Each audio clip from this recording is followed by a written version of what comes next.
Hey everyone, this is Ted signing in. I've got another Torghast boss guide for you.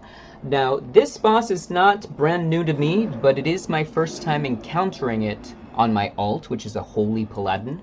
First time I've encountered it, and I believe the only time I've ever encountered it was on my main, which is a Brewmaster Monk. So this is Dark Ascended Chorus. This is in Torghast, and we are in it's called Coldheart Interstitia. That's the wing. And this is a layer 8, as you can see here in the tooltip in the upper right-hand corner of my screen. Now let me show you my current item level on my alt. It's a Holy Paladin again.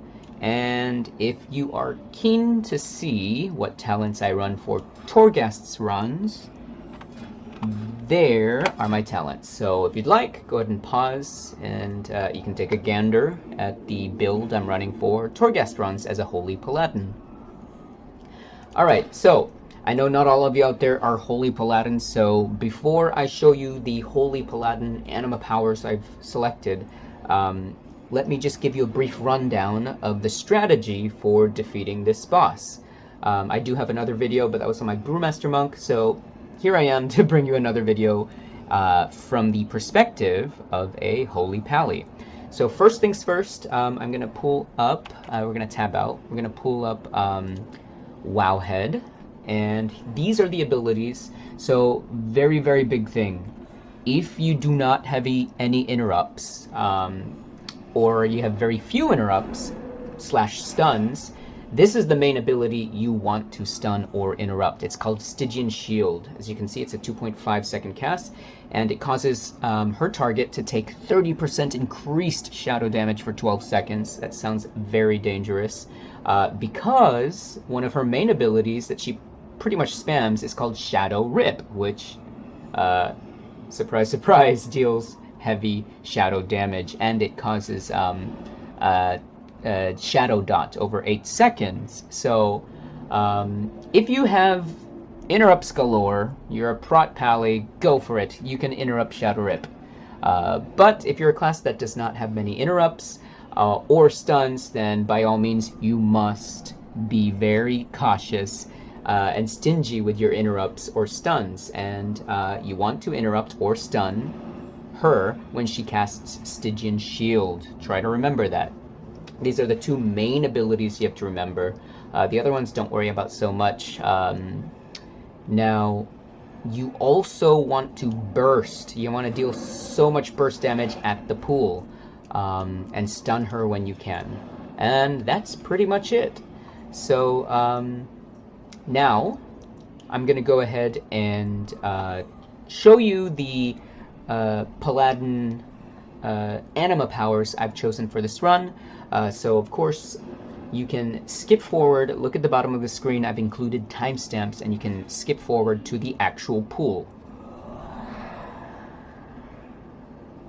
Alright, so these are the Paladin powers I've selected for this run. As you can see here, I've got a pet. It is the weekly special Torghast event, the Beasts of Prodigium. I think that's how it's pronounced. Let me check. Torghast, Beasts of not Prodigium, Beasts of Prodigium. I think that's how you pronounce it.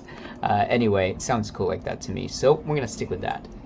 So with this special event in Torghast, you have the option to select a pet to accompany you throughout your Torghast run. And when you do, every time you have an option to get anima powers, sometimes, more often than not actually, you will have at least one Beasts of Prodigium option available to you. So yeah, that's what it is. Now let me show you the Paladin anima powers I've selected. And if I come across something that's extra exciting or of interest to me, I will point it out to you. By the way, this pet that I have right now, Horgul, I think that's what his name is. He's basically a tank pet, and he can stun enemies. So I'm going to mouse through these. Go ahead and pause the screen if you'd like, and you can read the tooltips. Haste is pretty good for Holy Pallies. This one's pretty cool. Hammer of Wrath has 3 extra charges. And as you can see later, I've chosen anima powers that have high synergy with this anima power. This one's pretty cool. It's a rare anima power. Yelshir's Power Glove. Your damaging spells and abilities empower your weapon, increasing the damage of your next melee strike by 119, stacking up to 100 times. Oh my god, can you imagine that? A 1000k weapon hit. Just a melee hit. That's amazing. Vestige of Hope, even though it's a common one, I will always pick this on my pally whenever I'm in Torghast. Cooldowns of Judgment and Holy Shock reduced by 3 seconds. As you can see, I've got a 2-stack there. This one's pretty cool. Runic Etchings. Maximum HP of your Maw Beast is increased by 300%. This has synergy with another ability I'll show you later. Winged Medallion. For the first 60 seconds of each floor, you have Avenging Wrath. Well, it's not going to be useful here on the boss floor. This one, look at this, Volatile Augury. When your Maw Beast reaches critical health, it detonates and inflicts 100% of its maximum health as shadow damage to all enemies within 20 yards, stunning them for 3 seconds. As you can see here, it has good synergy with this one because the maximum health of my Maw Beast is increased by 300%. So, when he's at critical HP, he's going to detonate and inflict 100% of his max HP as shadow damage to all enemies. So 100% of his health, look at this, his health right now is, oh, I forgot to set him as my focus on this floor, rather. His health is 92k. My health as a Holy Pally is 32k, and I'm 200 something eye level. Look at that, 92k. So when he is at critical health, he's gonna detonate and inflict 92k health. And look at this, the boss, Dark Ascended Corrus, their HP, because I'm a healer, their HP is only 386.2k. Wow. It's nice, right? Here's another good one that has good synergy with my other pally anima power. Shattered Gauntlet. Hammer of Wrath deals 30% increased damage. Now, look over here. Where's that? Hammer of Wrath has 3 extra charges. As you can see here where I'm moving my mouse cursor, I have 4 charges of Hammer of Wrath. That's awesome. So now my Hammer of Wrath deals 30% increased damage, and I've got 4 charges. Thank you. And get this, look at this. This also has great synergy. Negative Energy Token. Judgment has a 30% chance to allow Hammer of Wrath to be cast on any target, and that's regardless of health, for 5 seconds. Amazing.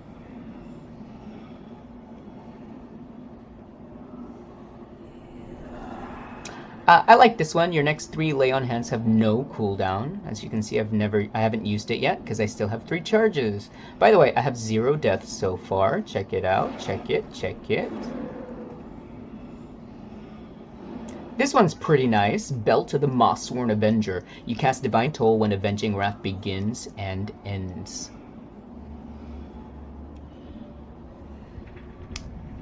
This one, Baldur's Enigma, that's why you see this this veil around me. It's basically like a force field that prevents enemies from targeting into the mist or out of it. Look at this one, Hungering Anima. This has good synergy with my Beast of Prodigum pet. Your Maw Beast gains 100% increased damage done, but also loses 2% HP every 1 second while in combat. So, I know it may seem dangerous, because, you know, why would I choose this? His health is going to go down low, right? While he's in combat. You don't want that. But then again, if you think back to, if you recall that, that one power that I have over here, where is it? Here we go. Volatile Augury. When your Maw Beast reaches critical health, it detonates and inflicts 100% of its maximum health as shadow damage to all enemies and stuns them for 3 seconds. That's awesome. So this is a guaranteed getting my Maw Beast pet to critical health. right? Oh, that's so amazing. Yeah, it's really nice.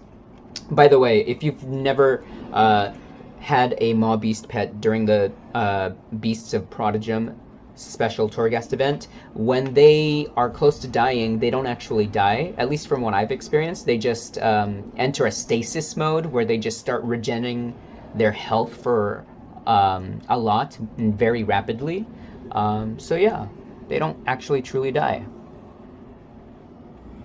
Look at this one, Radiant Essence. Forbearance increases damage dealt by 15%. So I may start this pull with a Divine Shield, because that causes Forbearance. As you can see here in the tooltip, when I cast Divine Shield, Forbearance will last for 30 seconds. So, awesome! I'll have 15% increase of damage. I wish that it would apply to my pet as well.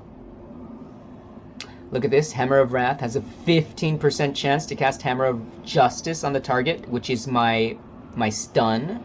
Look at that, another great synergy talent that goes with my Hammer of Wrath talents, anima powers rather.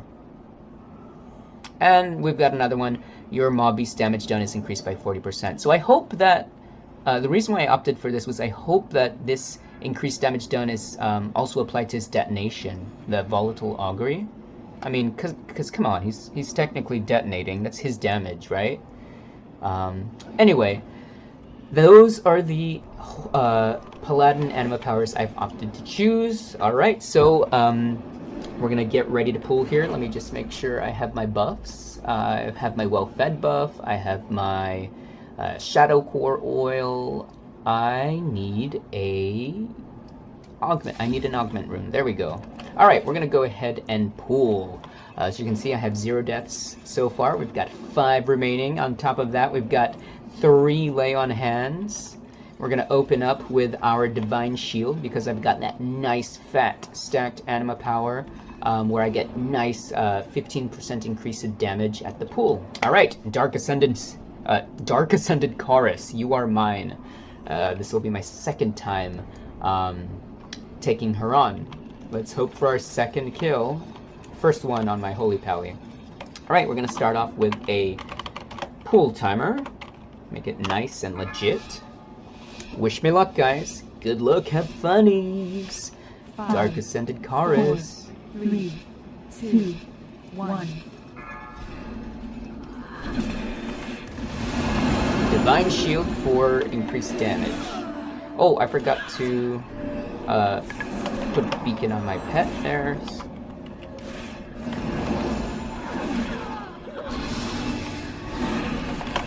Oh crap, I interrupted the wrong one, Shadow Rip. Oh well, she's on my pet anyway. Should probably keep my pet healed a little.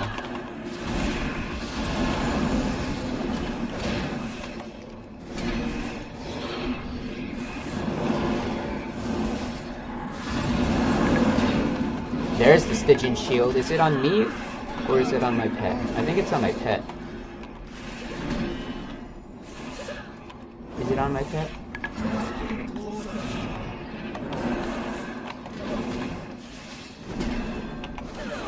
Ooh, I can stun her again. Came off cooldown through one of my anima powers, rather. Look at that, she got my pet to critical health. Oh. She cast it on me. Look at that. Shadow Rip. I almost died there. My fail-safe anima power kicked in. Come on, pet. Get in there. Oh, she's going down. By the way, I'm hoping for a Holy Pally anima power to drop here. I'm gonna use my potion there. Stun that girl again.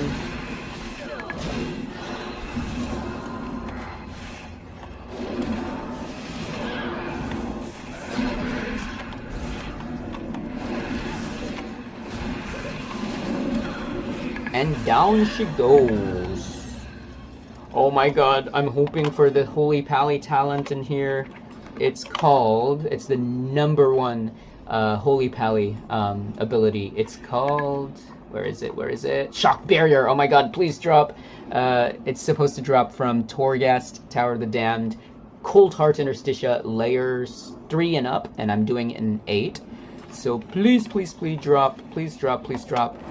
I'm usually very lucky with these drops, but I don't want to jinx myself tonight.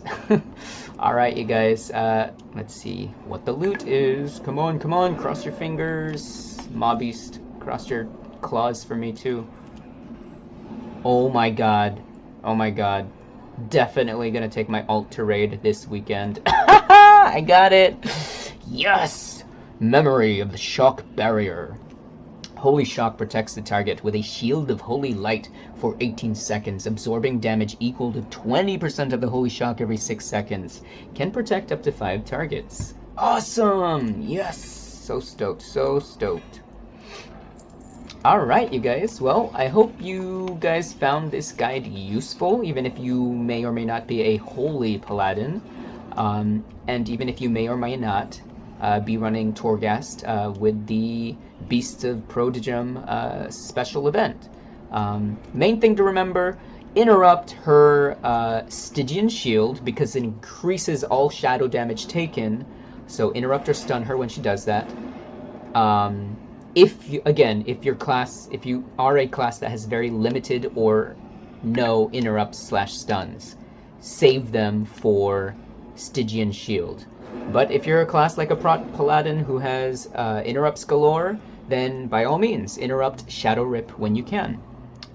Alright, so thank you so much for chiming into my channel. Thank you for viewing this video. If you like this guide, go ahead and smash the like button. I do enjoy making these video guides for you guys, and I hope to see you in the next one. This is Tides, signing off.